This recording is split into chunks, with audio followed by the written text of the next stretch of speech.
Olá, gente, sejam muito bem-vindos a mais um encontro diário nesta nossa sala de leitura da Palavra de Deus. Sala essa em que nós abrimos todos os dias e hoje é o dia de número 15 de 365 dias.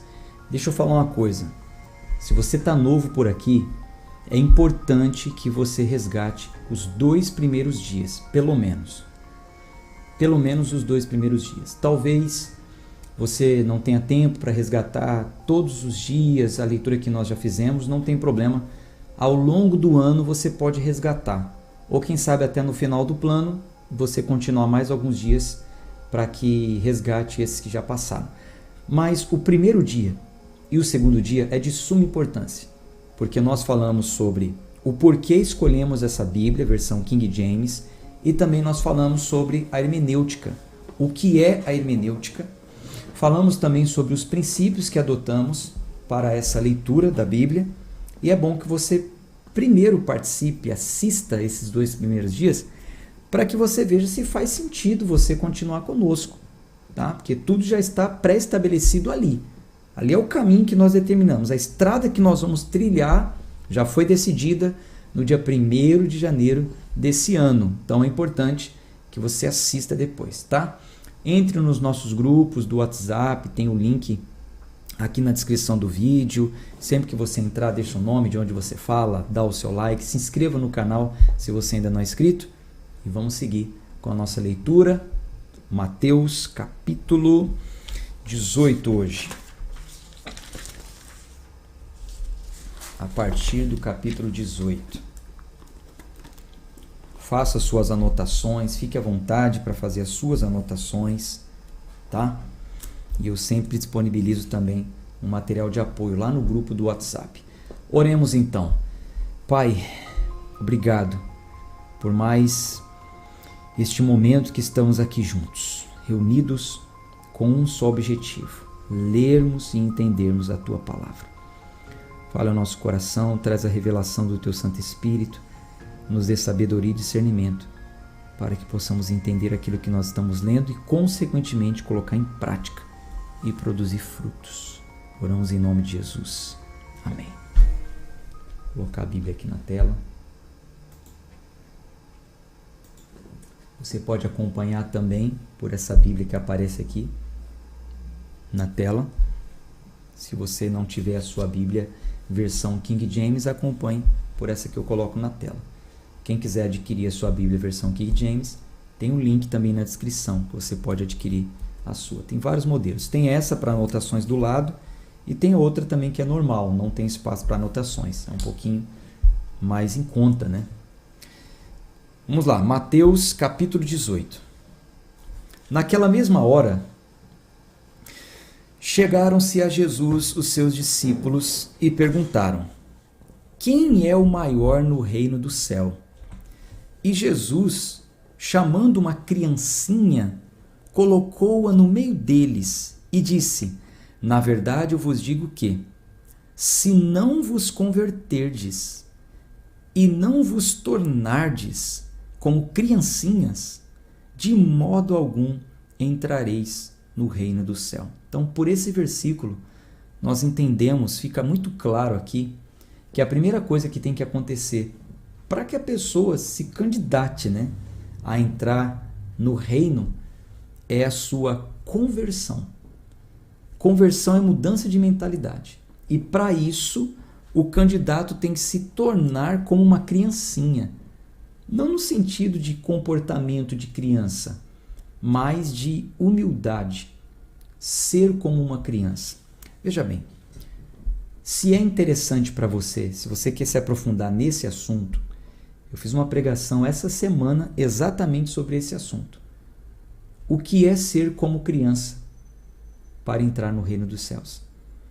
Se você quiser, eu vou colocar o link lá no PDF de hoje, tá? Se você tiver dificuldade para abrir o link pelo PDF, que alguns aparelhos celulares não aceitam essa tecnologia. Se você tiver dificuldade para abrir o link pelo PDF, me peça no WhatsApp. Eu te mando o acesso dessa pregação. É só a pregação, não é o culto inteiro. É só a pregação falando sobre o que é ser como criança para entrar no reino dos céus. Algumas pessoas que estão acompanhando aqui do nosso clube fazem parte também do ministério e podem testemunhar, podem colocar aí nos comentários como foi para vocês essa mensagem sobre esse tema de suma importância para a nossa salvação. Quero encorajá-lo a assistir essa pregação, eu acredito que vai te ajudar, tá bom? Vamos seguir. Portanto, todo aquele que se humilhar como esta criancinha, esse é o maior no reino do céu. E quem receber em meu nome uma criancinha, tal como esta, recebe a mim.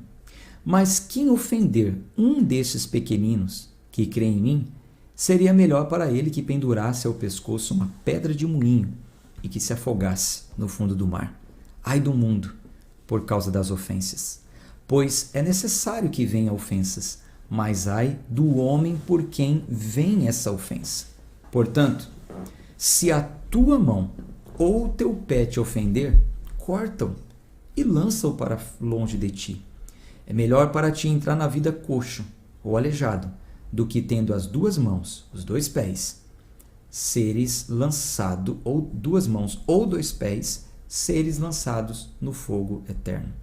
E se teu olho direito, perdão, é vício da outra atualização, né, que eu lia, né? E se o teu olho te ofender, arranca-o e lança-o para longe de ti. É melhor para ti entrar na vida com um olho só, do que tendo dois olhos, seres lançados no fogo do inferno. Vede, não desprezeis a nenhum desses pequeninos, porque eu vos digo que os seus anjos no céu sempre veem a face de meu Pai que está no céu. Portanto, o Filho do Homem veio salvar o que estava perdido. O que vos parece? Se algum homem tiver 100 ovelhas, e uma delas se desgarrar, ele não irá pelos montes, deixando as 99 em busca da que se desgarrou? E se porventura a encontra, na verdade eu vos digo que ele se regozijará mais com aquela ovelha do que pelas 99 que não se desgarraram. Assim também não é a vontade de nosso Pai que está no céu, que se pereça um desses pequeninos. Além disso, se teu irmão pecar contra ti, e dize-lhe a sua culpa entre ti e ele somente, se ele te ouvir, ganhaste o teu irmão. Veja bem. Nós vamos entrar aqui agora em um contexto. Vou te adiantar que contexto é esse. Olha a leitura que nós vamos fazer.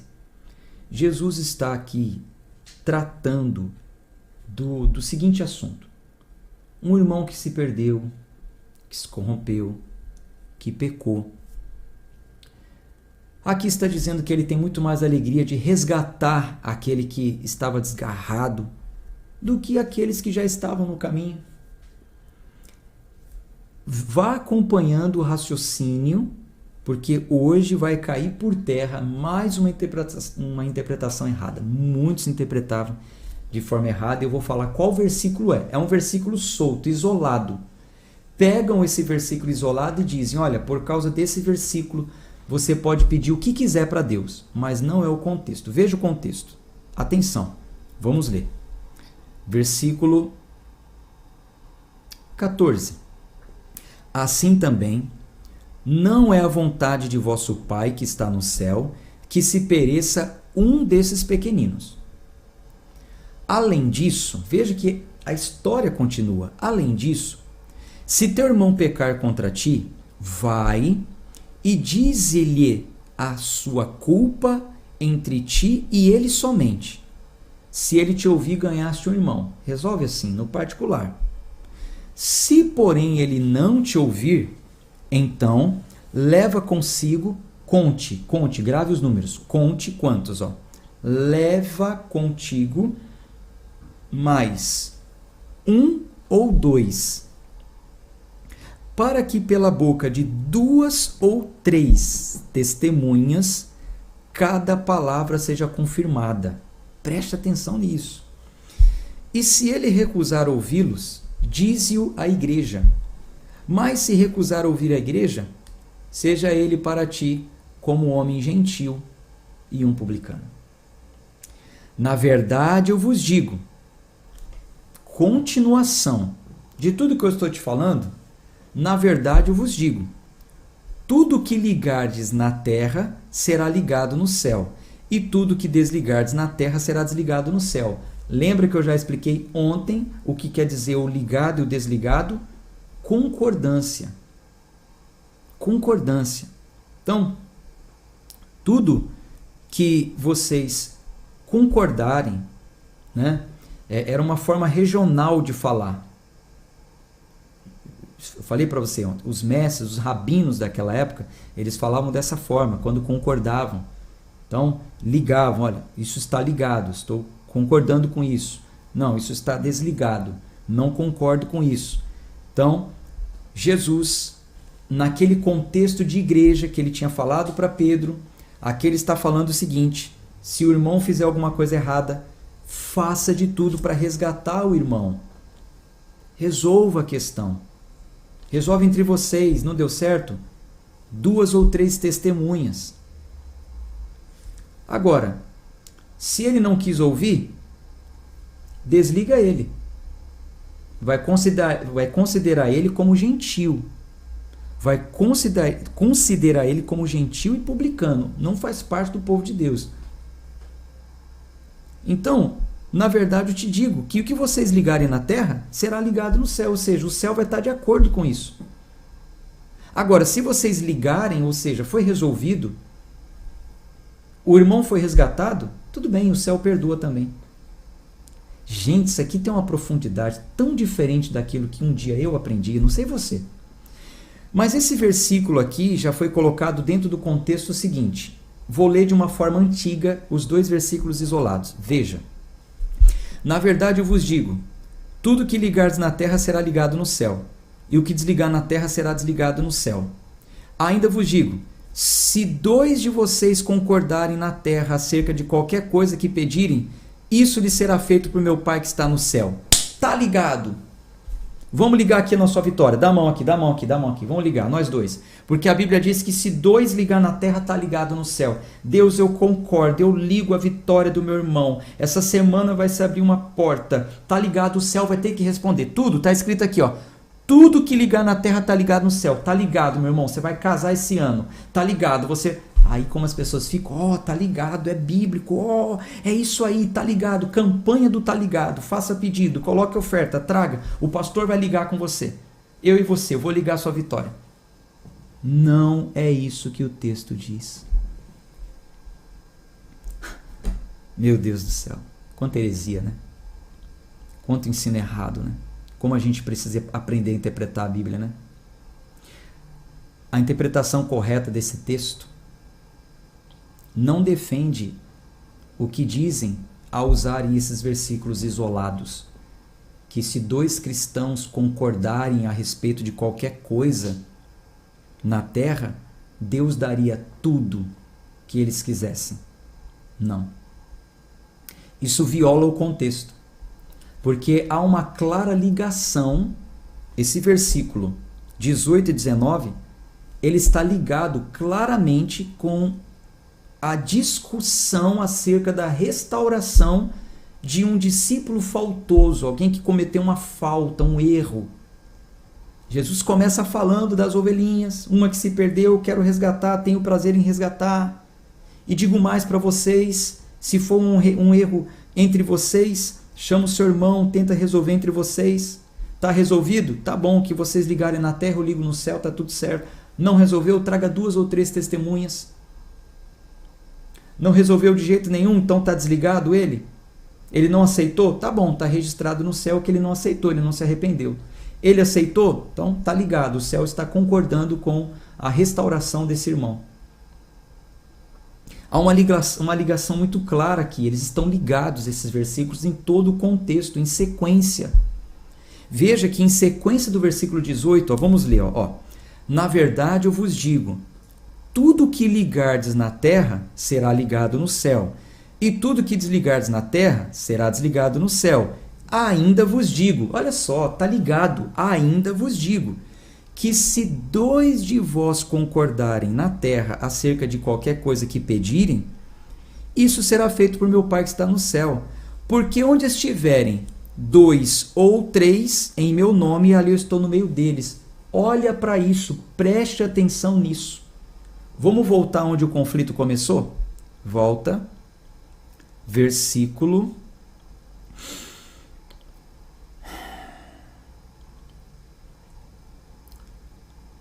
16. Se, porém, ele não te ouvir, então leva contigo mais 1 ou 2, para que pela boca de 2 ou 3 a palavra seja confirmada. Certo? Está resolvendo um conflito? 1 ou 2. E até 3 vai ser confirmada. Toda a palavra vai ser confirmada. Por quê? Versículo 19. Porque eu vos digo que se 2 de vós concordarem na terra acerca de qualquer coisa que pedirem, isso lhe será feito por meu Pai. Porque onde estiverem 2 ou 3 reunidos em meu nome, ali eu estou no meio deles. Renovou a sua mente?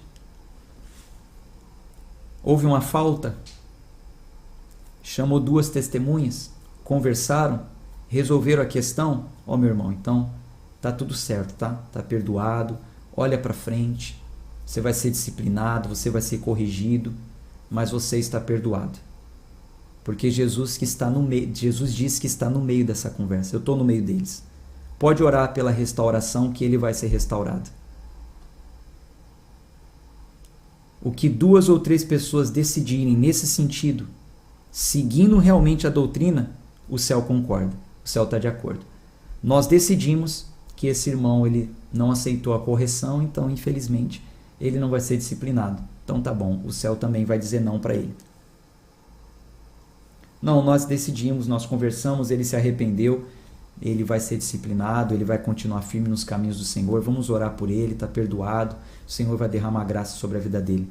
O céu vai confirmar e Jesus está no meio disso. Cristo está presente quando os seus discípulos se reúnem e buscam a sua liderança a respeito do comportamento de alguém que está preocupando, sabe? Tem alguém que está me preocupando na igreja, aí se reúne, busca a liderança para corrigir, para resolver aquela situação, e ele responde à oração deles em favor da restauração daquele membro, aquele discípulo faltoso. Esse é o contexto desse capítulo, do que está escrito aqui. O que passa disso? É invenção de homens. É uma heresia. Cuidado. Muito cuidado.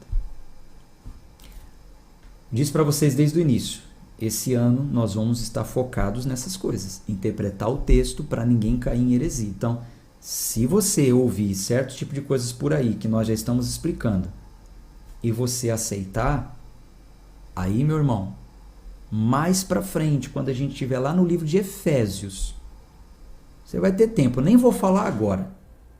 Nem vou falar agora porque o Pai perdoa o tempo da ignorância. Já vou te avisar. Se você quiser continuar nessa leitura, esteja preparado, porque você está sendo capacitado para não cair em heresia. Mas a partir do momento que você conhece a verdade, você vai ter que tomar uma decisão em relação a isso. Quando a gente estiver lá em Efésios, eu vou te lembrar disso que eu estou te falando hoje. Tá bom? Até lá vamos continuar lendo. Vamos deixar o Espírito Santo agindo. Versículo 21. Foi o que eu tive que fazer, tá? Eu tive que fazer isso. Ao interpretar os textos, eu tive que tomar a minha decisão. Então Pedro, aproximando, e que o pagamento fosse feito. Então o servo se prostrou e o adorou, dizendo: Senhor, tem paciência comigo, e eu tudo te pagarei. Então, movido de compaixão, o senhor do servo soltou-o e perdoou-lhe a dívida. Saindo, porém, este servo encontrou um dos seus conservos, que lhe devia 100 denários, e lançando mão dele, tomou-o pela garganta, dizendo: paga-me o que tu me deves. Então o seu conservo, caindo-lhes aos pés, pediu, dizendo: tem paciência comigo, e eu te pagarei tudo. Ele, porém, não quis, antes lançou-o na prisão, até que pagasse a dívida. Vendo, pois, os seus conservos o que foi feito, entristeceram-se muito, e foram contar ao seu senhor tudo o que tinha feito. Tudo que foi feito. Seu senhor, então, chamando-o, disse-lhe: servo perverso, perdoei-te toda aquela dívida, porque tu me suplicaste.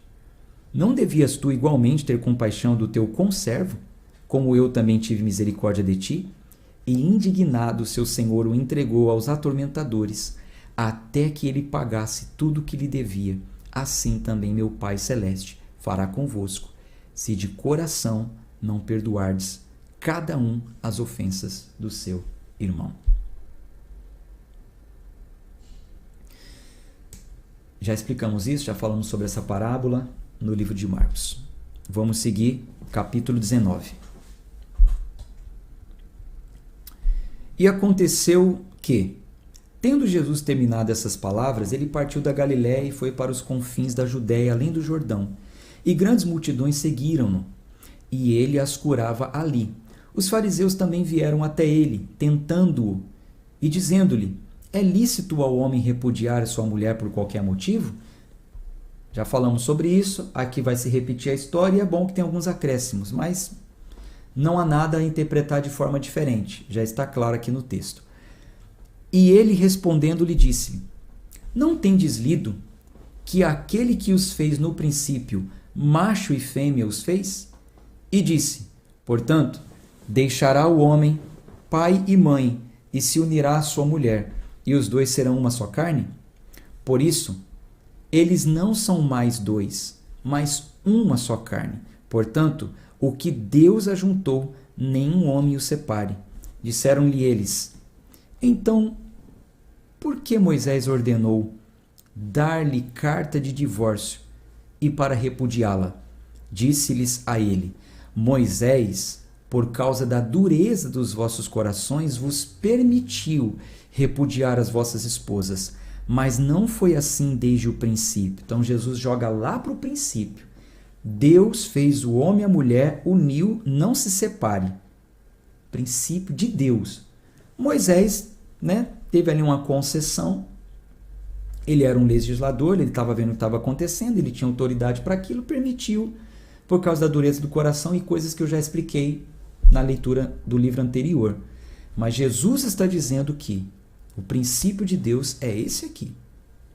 Não tem esse negócio, não. Versículo 9.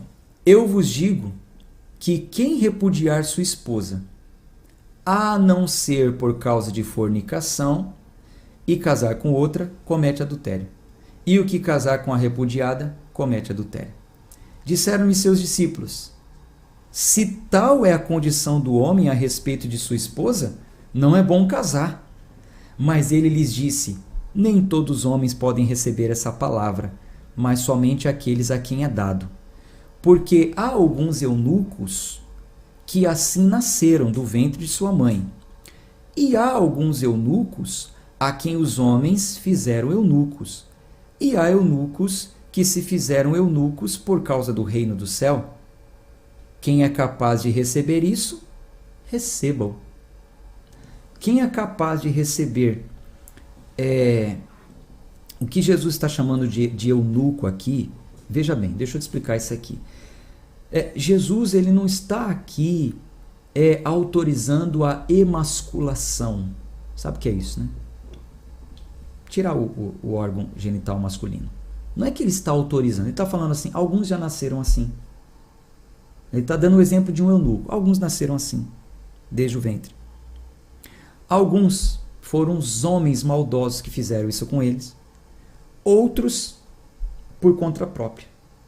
No que diz respeito ao reino do céu, quem for capaz de receber essa não emasculação, tá? É no sentido figurado. Mas quem for capaz de não se dar em casamento por causa do reino, que faça. Por quê? Quando Jesus falou sobre casamento, os discípulos acharam uma tarefa muito pesada. Porque até então eles estavam acostumados a ver, casou, não dá certo, separa, não gosta, não está queimando comida, separa, não está mais bonita, separa, casei com a novinha, hoje ela está velhinha, separa, pega uma mais nova. Jesus falou, não, acabou com essa bagunça. Chega? Não. O que Deus uniu não separa, a não ser fornicação. Houve uma traição, tal. Enfim, aí são detalhes que a gente tem que tratar no particular e com mais profundidade bíblica. Tá? Não vou entrar muito nisso, estou apenas interpretando o texto. Então Jesus, ele fala o seguinte: vocês estão se precipitando em dizer que é melhor então que o homem não se case. Tudo bem. Quem quiser adotar essa prática por causa do reino, para agradar a Deus, para se envolver mais com as coisas de Deus, então, que adote então para a sua vida o celibato. Você sabe o que é o celibato? Talvez você já ouviu falar sobre o celibato. Celibato é o estado em que determinada pessoa se compromete a não se casar ou a não manter relações sexuais com outra. Então, Paulo, por exemplo, ele aderiu ao celibato. E ele até fala, olha, eu gostaria que vocês fossem como eu. Mas é melhor que case do que fique se abrasando. A gente ainda vai chegar nessa leitura. Mas Paulo, missionário, viajando para lá, para cá, conhecendo a si mesmo, ele falou, eu prefiro praticar o celibato. Tudo bem. Mas isso tem que ser uma escolha pessoal. Agora eu vou abrir um parênteses aqui até para dar um conselho. Na minha opinião, o celibato é a melhor opção para quem tem essa forte inclinação sexual. Os desejos da carne muito aflorado, sabe? Não consegue ser fiel a uma só mulher. Ou até mesmo aqueles que têm desejo. Eu não quero que vocês olhem para isso como uma discriminação. Estamos falando de Bíblia, tá? Respeito a todos.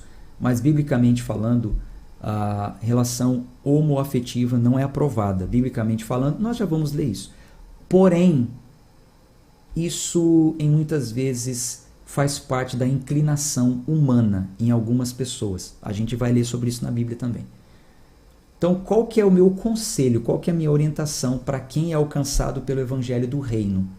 Pratique o celibato. Já que você tem essa inclinação e naturalmente você não consegue se relacionar com uma pessoa do mesmo sexo, você não consegue, sua inclinação é outra, para agradar a Deus, pratique o celibato. Senhor, se eu não conseguir vencer esse desejo, se eu não conseguir passar a ter desejo por alguém do sexo oposto, que é o natural, homem e mulher, como diz a Bíblia, então também eu não me envolvo com mais ninguém. Vai ser a minha luta até o final da vida. Gente, isso é tão honroso. Isso é tão honroso. É assumir. Não tem problema nenhum assumir. E ninguém vai poder te condenar por isso. Eu sou pecador como você. Ninguém vai poder te condenar. Poxa, eu assumo, eu tenho essa inclinação, mas eu vou praticar o celibato, eu não vou me render a ela. Você está limpo diante de Deus, sabia? É a melhor saída para vencer as nossas inclinações, é praticar o celibato. Eu espero que isso tenha ajudado alguém que está nos assistindo. Não sei quem, que o Espírito Santo faça a obra. Versículo 13. Foram então trazidas até ele criancinhas, para que sobre elas impusesse as mãos e orasse. Mas os discípulos os repreenderam. Jesus, porém, disse, deixai-a, as criancinhas, e não as impeçais de virem a mim, porque de tais é o reino do céu. E tendo-lhes imposto as mãos, partiu dali. E eis que vindo alguém, disse-lhe, bom mestre, que coisa boa devo eu fazer para ter a vida eterna? Grave isso também, que faz parte de uma interpretação que eu vou falar no próximo capítulo, tá? No próximo capítulo. Veja, aqui tem uma pessoa se achando digna de herdar a vida eterna, pelo que se faz. Então ele diz, o que eu devo fazer para herdar a vida eterna? E ele disse, por que tu me chamas bom? Não há nenhum bom, senão um que é Deus.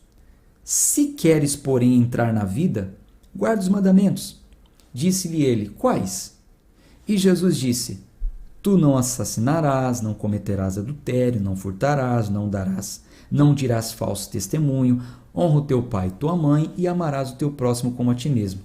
Disse-lhe o jovem: tudo isso tenho guardado desde a minha juventude. E o que me falta ainda? Disse-lhe Jesus: se queres ser perfeito, tá certo. Se você já faz isso, então você já está dentro do que se é exigido pela lei, tá? Jesus disse o seguinte: você até recebe, porque você disse que está obedecendo, praticando, ok. Mas você quer ser perfeito? Então você vai fazer o seguinte: vai, versículo 21, vende tudo que tens e dá-os aos pobres, e tu terás um tesouro no céu. E vem e segue-me. Era para ser um discípulo de Jesus. Mas o homem jovem, ouvindo essa palavra, foi embora triste, porque ele tinha muitas posses. Disse então Jesus aos seus discípulos: na verdade eu vos digo que um rico dificilmente entrará no reino do céu. E outra vez eu vos digo que é mais fácil um camelo passar por um olho de uma agulha do que entrar um rico no reino de Deus. E ouvindo isso, seus discípulos ficaram extremamente espantados, dizendo: quem então poderá ser salvo? Mas Jesus, olhando-os, disse-lhes: com os homens isso é impossível, mas com Deus todas essas coisas são possíveis. Já expliquei isso, né? Um rico com Deus pode ser salvo. Agora, um rico, né, pela sua natureza humana, pela sua ganância, sua ambição, pelo jeito do mundo de ser, difícil. Então, respondendo Pedro, lhe disse: eis que nós deixamos tudo e te seguimos. O que nós teremos por isso? E Jesus disse-lhe: em verdade eu vos digo que vós, que me seguistes, que na regeneração, quando o Filho do Homem se assentar no trono da sua glória, também vos assentareis sobre 12 tronos para julgar as 12 tribos de Israel. Isso é um número simbólico que representa toda a humanidade, tá? Quando a gente estiver lá em Apocalipse, eu vou falar novamente sobre isso. Versículo 29. E todo o que tiver deixado casas, ou irmãos, ou irmãs, ou pai, ou mãe, ou esposa, ou filhos, ou terras, por causa do meu nome, receberá 100 vezes o tanto e herdará a vida eterna. Mas muitos que são os primeiros serão os últimos, e os últimos serão os primeiros. Então, vamos continuar aqui para que você possa entender, inclusive, esse último versículo aqui, ó. Os últimos serão os primeiros. Vamos lá, capítulo 20. Por quê? Por quê? Então, Jesus conta toda aquela história. Um jovem rico que se sentia preparado para herdar. De fato, ele era uma pessoa temente, obediente, cumpria os mandamentos, poderia até receber. Mas, nada a mais. Era aquilo e ponto, era o combinado. O que é o combinado na lei? É isso? Tá bom, é isso em troca disso? Você está fazendo, você vai receber. É o combinado. Mas não tem perfeição, não tem nada a mais como os discípulos tiveram. Jesus chamou ele para uma proposta diferente. Ele não aceitou. E aí ele falou no finalzinho: os últimos serão os primeiros. Por quê? Capítulo 20.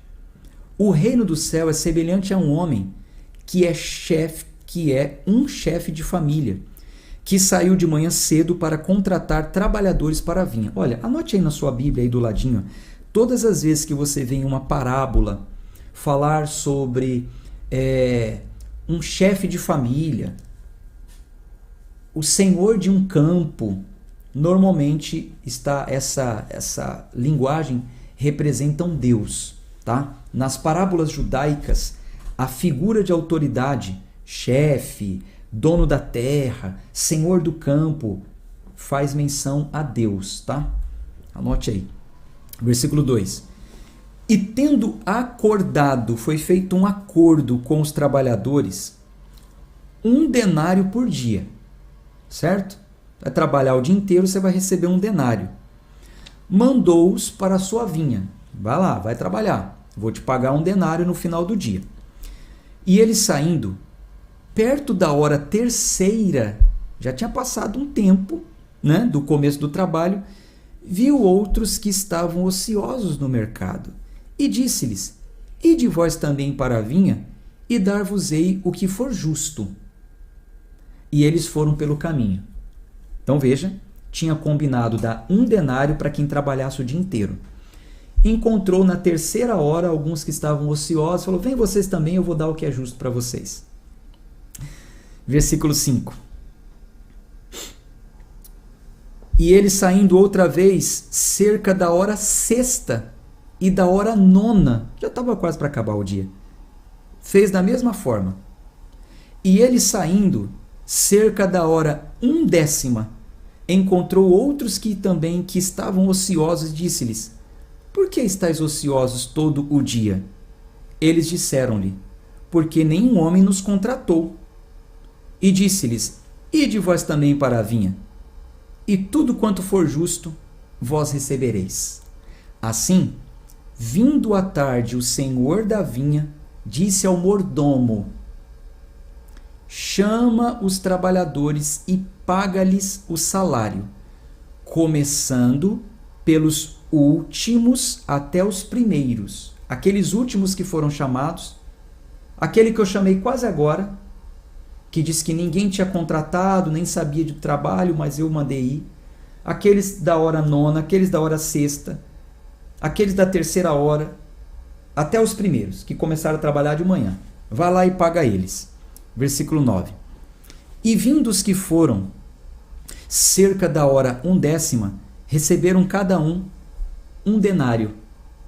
Olha aqui o que eles receberam: 1 denário. Vindo então os primeiros, eles pensaram que haviam de receber mais. Mas do mesmo modo, cada homem recebeu 1 denário. E recebendo, murmuravam contra o dono da casa, dizendo: Estes últimos trabalharam somente 1 hora, e os fizeste iguais a nós, que suportamos o fardo e o calor do dia? Mas ele respondendo disse a um deles: Amigo, eu não te faço injustiça.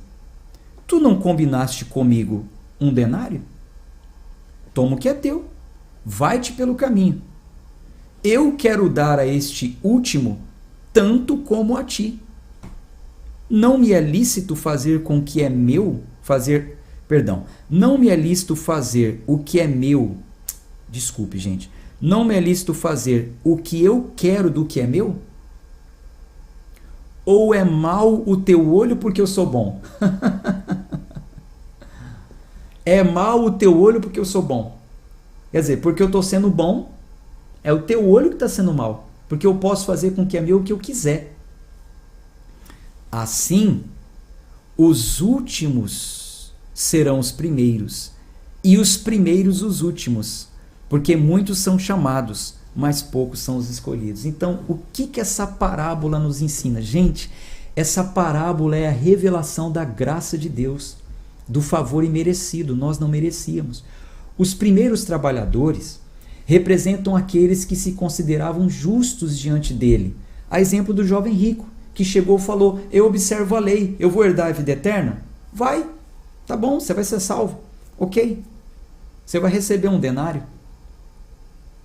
Mas esses que estão aqui comigo, que largaram tudo, que são os meus discípulos, que deixaram pai, mãe, filho, filha, por amor de mim, que estão sofrendo afrontas, injúrias, que estão aprendendo, que me aceitaram, eles vão receber o que é justo para eles.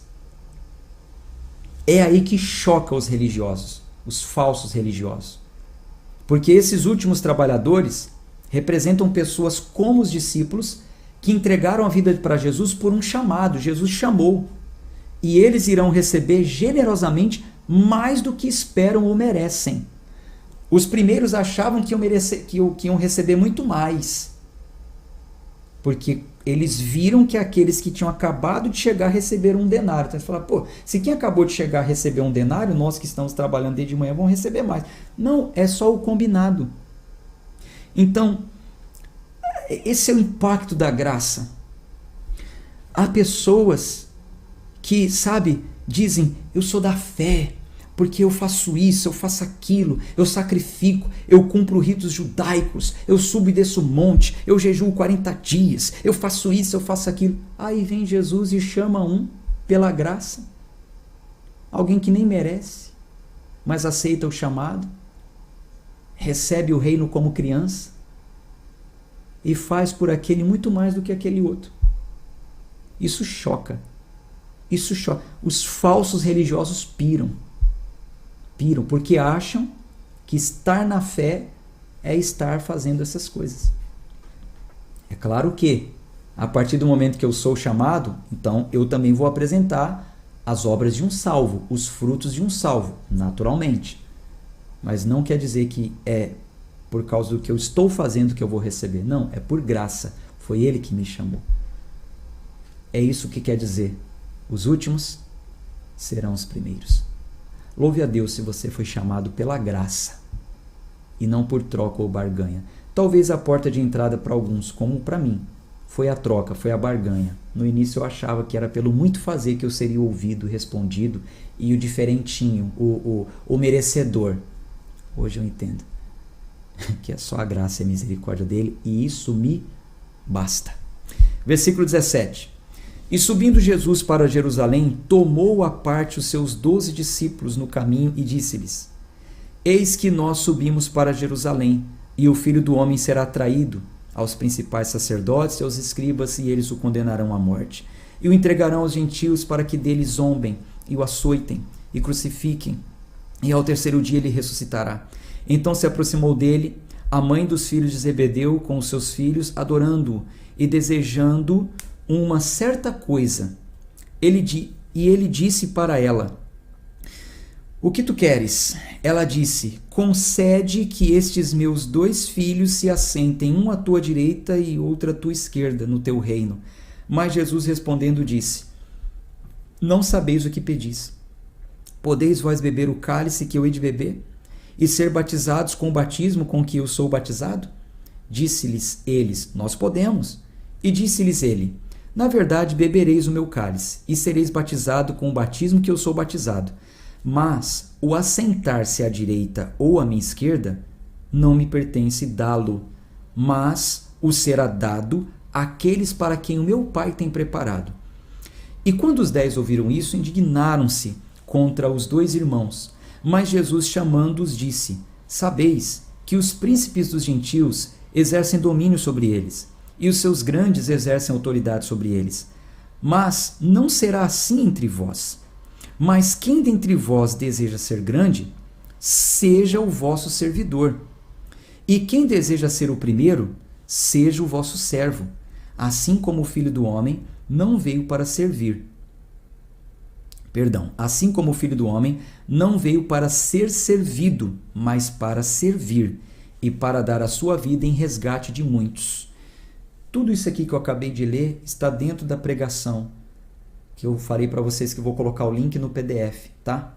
O que é ser como criança, o que é receber o reino como criança. Se você tiver interesse, assista lá, tá? Versículo 29. E partindo eles de Jericó, uma grande multidão o seguia. E eis que 2 homens cegos assentados junto do caminho, ouvindo que Jesus passava, clamaram dizendo: Tem misericórdia de nós, Senhor, filho de Davi. E a multidão os repreendia para que se calassem, mas eles gritavam ainda mais, dizendo: Tem misericórdia de nós, ó Senhor, filho de Davi. E Jesus, parando, chamou-os e disse: O que queres que eu vos faça? Disseram-lhes: Senhor, que os nossos olhos possam ser abertos. Então Jesus teve compaixão deles e tocou os seus olhos, e imediatamente os seus olhos receberam visão e eles o seguiram. Graças a Deus, chegamos aqui à conclusão de mais um dia. E eu gostaria de te fazer uma pergunta. Sincera e honestamente, diga: essa leitura está te ajudando? Muitas pessoas diziam para mim assim: Pastor, eu não consigo entender.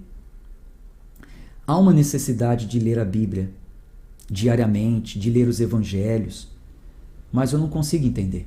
Eu sempre orientei as pessoas: você tem que ler a Bíblia. As pessoas falavam: mas eu acho difícil, eu não entendo. Por quê?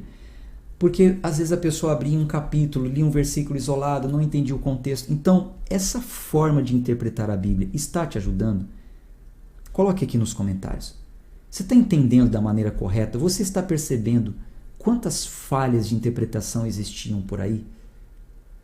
Quantas vezes você, desculpe, me perdoe, como um papagaio, repetia o tá ligado, sem nem saber o que era? Os últimos serão os primeiros, sem nem saber o que era. Onde 2 ou 3 estiver e concordar, Deus vai dar. Honestamente, deixa aí uma declaração. Comente para que as pessoas que assistirem esse capítulo em dias futuros, leia o seu comentário e entenda a importância de estar participando conosco desse clube de leitura. Eu espero que eu esteja conseguindo lhe ajudar, tá bom? Olha, eu tenho um culto daqui a pouco, então vou ficando por aqui, mas eu ainda vou dar uma lida aqui nos comentários de vocês. Fique à vontade para deixar aí os seus comentários, tá bom? A gente se encontra novamente amanhã, se Deus quiser. Um abraço de fé e de força. Até amanhã.